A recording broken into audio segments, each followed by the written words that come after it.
Choose your life before love life. Walang masama sa love life, pero nagiging masama ang love life sa maling panahon, sa maling pagkakataon, at sa maling pagkatao.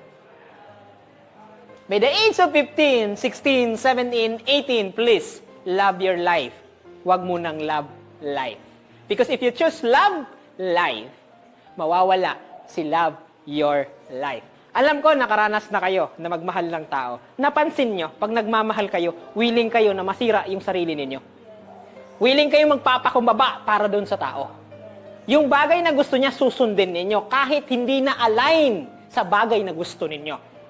Guys, girls, boys, always remember, a guy, a girl na mahal kayo, magiging tama siya if kaya niyang irespeto yung pangarap mo, yung sarili mo, at ang higit sa lahat,